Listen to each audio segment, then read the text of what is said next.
Coucou tout le monde. Alors aujourd'hui, je vais traiter un sujet très sérieux, l'adoption. Bon, alors l'Éthiopie et le Kenya actuellement ont interdit l'adoption internationale.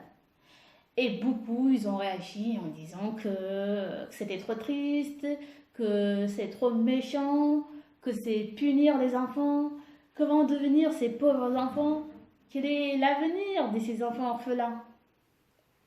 Bon, tout d'abord, il faut se poser les bonnes questions. C'est-à-dire, quelles sont les conséquences de l'adoption pour un pays qui met en adoption ses enfants? Premièrement,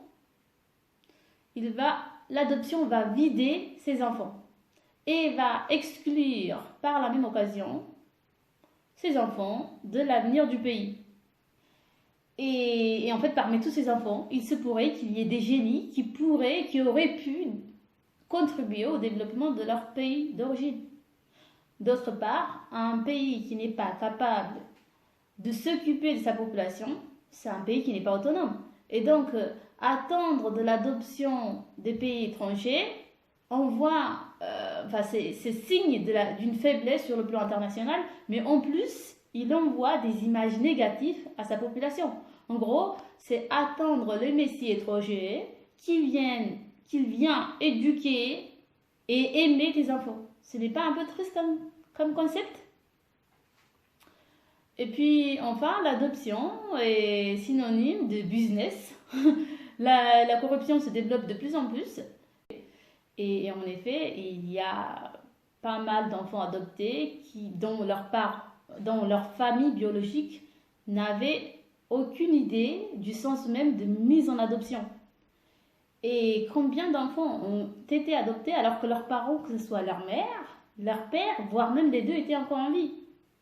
De plus, les adoptés vont voir diminuer leur âge de 2 ans, ça c'est pour les plus chanceux, mais jusqu'à 6 ans pour répondre à la demande des adoptants, c'est-à-dire avoir des enfants les plus petits possibles.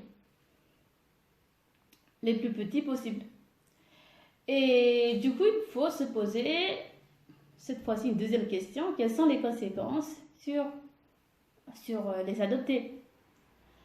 Donc, en fait, les enfants adoptés, en tout cas pour ceux qui sont en capacité d'avoir des souvenirs, eh bien, ils vont être obligés de garder un secret extrêmement lourd, très très lourd en fait pour un enfant, à propos de leur famille biologique, à propos de leur âge, parce que même s'ils ne savent pas exactement quel est leur âge, ils savent très bien qu'ils ont plus de 6 ans ou de 8 ans. Et du coup, cela aussi va créer un problème d'intégration, notamment à l'école, puisqu'il va y avoir un décalage de mentalité avec les autres enfants. Mais le plus grand problème, ça va être avec les parents adoptifs. Bien oui, parce que ces derniers, ils sont persuadés d'avoir des petits-enfants, et du coup, ils vont te parler avec un ton autoritaire et très enfantin, et ils ne peuvent pas concevoir que tu sois capable de dire non et d'avoir des opinions.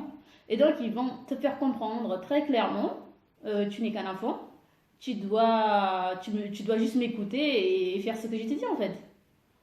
Donc, l'enfant adopté, il doit faire un remodelage surdimensionné de son cerveau pour répondre aux besoins, à l'attente de ses parents adoptifs. Donc, il va outrepasser son âge et se persuader que de toute façon, il n'est pas si vieux que ça. Et il doit respect, obéissance et surtout une reconnaissance à ses parents adoptifs. Et donc, il va essayer d'oublier sa culture, ses mœurs, pour s'immerger dans celle de son nouveau pays, Et parfois, l'adopté va être obligé d'oublier totalement son passé. Et donc, il va créer, entre guillemets, un nouveau cerveau tout neuf. Et l'adopté va manifester des signes de rejet total de son passé, de tous ces souvenirs qui se sont passés autres que dans son pays adoptif. Et malheureusement, le passé revient toujours.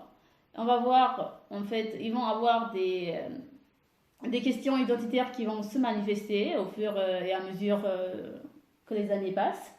Et leur inconscient va d'un seul coup leur submerger des images et des souvenirs qui ne savent même plus si cela s'est passé dans la vraie vie ou s'ils ont rêvé. C'est pour ça que vous allez avoir donc des jeunes adoptés, des adultes adoptés qui vivent avec un sentiment d'abandon et surtout vide, qui se sentent vides. Certains ils mettent à terme à leur vie et d'autres ils sont internés dans des maisons de psychiatrie. Bien évidemment, je ne généralise pas, je ne généralise pas. Heureusement d'ailleurs, il y a des enfants adoptés qui finissent entre guillemets bien, mais cela représente en fait très peu. Et ouais, cela représente très peu. Et pour que l'adoption internationale puisse euh, fonctionner, on va dire, il faut faire en fait un travail énorme sur les parents adoptifs. Pour conclure, je dirais juste qu'il ne faut pas juger un pays qui refuse l'adoption internationale. Au contraire, soutenez-les. Et soutenez-les financièrement. Vous créez des business, des écoles dans ces pays-là si vous avez réellement envie d'aider les enfants. Parce qu'un enfant qui va grandir dans son pays, avec ses mœurs, ses cultures, eh bien, il aura beaucoup moins de problèmes, même s'il est orphelin en fait. Donc, voilà. Ciao!